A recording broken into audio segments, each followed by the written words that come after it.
রাধে রাধে বন্ধুগণ, জয় শ্রীকৃষ্ণ। সমগ্র শ্রীমৎ ভগবদ্ গীতা এবং বাংলা অনুবাদ শুনতে সঙ্গে থাকুন।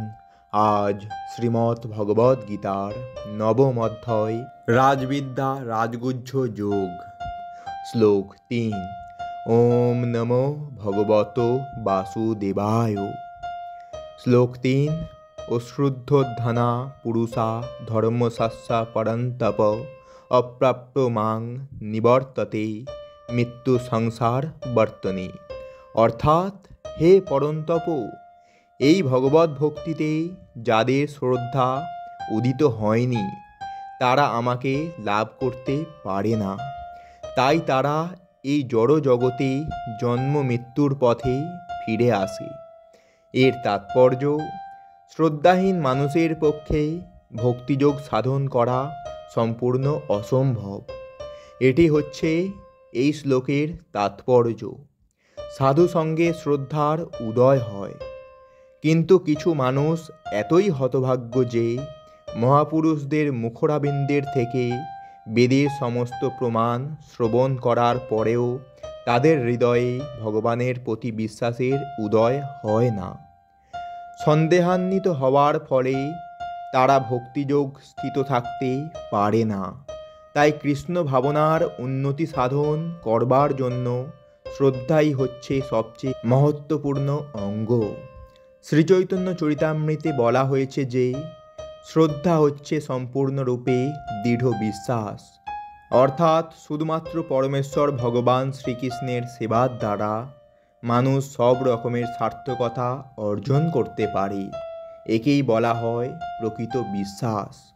শ্রীমদ্ ভাগবতে বলা হয়েছে, গাছের গোড়ায় জল দিলে যেমন তার শাখা প্রশাখা ও পল্লবাদি আপনা থেকেই পুষ্ট হয়, উদরকে খাদ্য দিলে যেমন সমস্ত ইন্দ্রিয় প্রসন্ন হয়, তেমনি চিন্ময় ভগবৎ সেবা করার ফলে সমস্ত দেবতা ও জীব আপনা থেকেই সন্তুষ্ট হয়।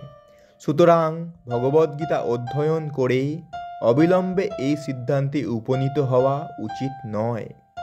অন্য সমস্ত কর্তব্যকর্ম ত্যাগ করে ভগবান শ্রীকৃষ্ণের সেবা করাই হচ্ছে কর্তব্য। জীবনের এই দর্শনের প্রতি বিশ্বাসই হচ্ছে যথার্থ শ্রদ্ধা, আর এই শ্রদ্ধাই হচ্ছে কৃষ্ণ ভাবনামৃত।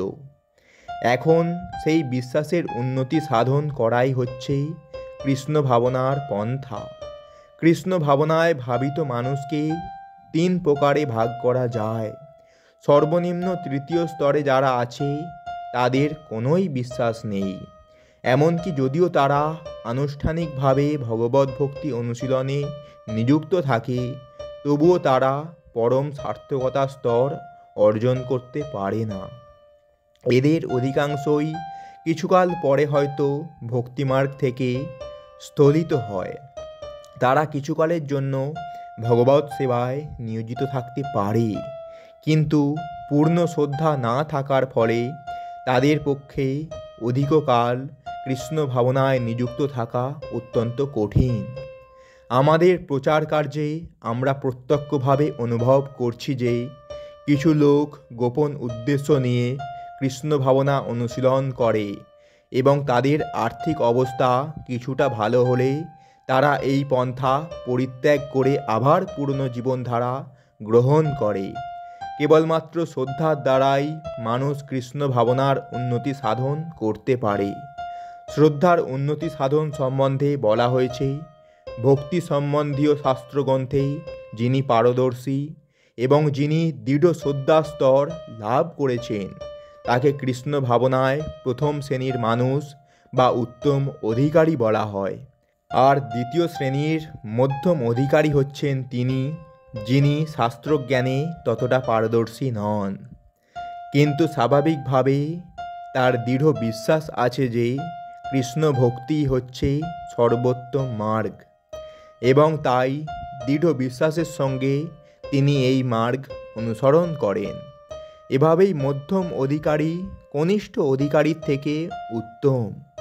কনিষ্ঠ অধিকারীর যথার্থ শাস্ত্রজ্ঞান ও দৃঢ় শ্রদ্ধা এই দুইয়েরই অভাব, কিন্তু তারা সাধুসঙ্গ ও নিষ্কপট সহকারে ভক্তিমার্গ অবলম্বন করে।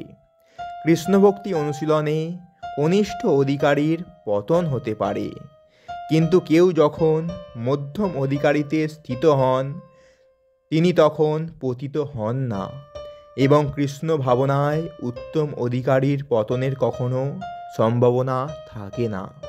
উত্তম অধিকারী নিশ্চিতভাবে উত্তরোত্তর উন্নতি সাধন করে অবশেষে সুফল প্রাপ্ত হন। কনিষ্ঠ অধিকারীর যদিও শ্রীকৃষ্ণের প্রতি ভগবত ভক্তি অনুশীলনের প্রতিযোগিতা সম্পর্কে বিশ্বাস জেগেছে, কিন্তু সে শ্রীমদ্ ভাগবত ও ভগবদ গীতা আদি শাস্ত্রের মাধ্যমে শ্রীকৃষ্ণ সম্পর্কে এখনও যথেষ্ট জ্ঞান আরোহণ করেনি। কখনো কখনো কৃষ্ণ ভাবনামৃতির এই কনিষ্ঠ অধিকারীদের কর্মযোগ অথবা জ্ঞানযোগের প্রতি কিছুটা প্রবণতা থাকে, এবং কখনো কখনো তারা ভক্তিমার্গ থেকে বিচলিত হয়ে পড়ে।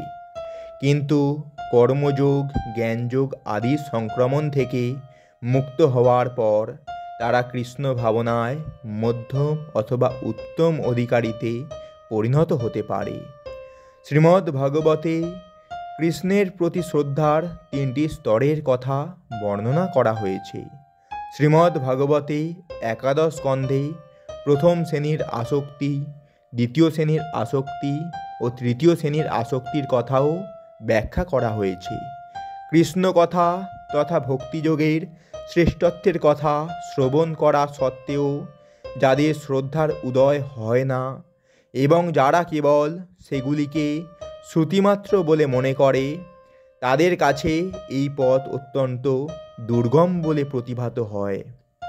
এমনকি যদিও তারা তথাকথিতভাবে ভক্তিযোগে তৎপর আছে বলে মনে হয়, তাদের পক্ষে সিদ্ধি লাভ করার কোনোই আশা নেই।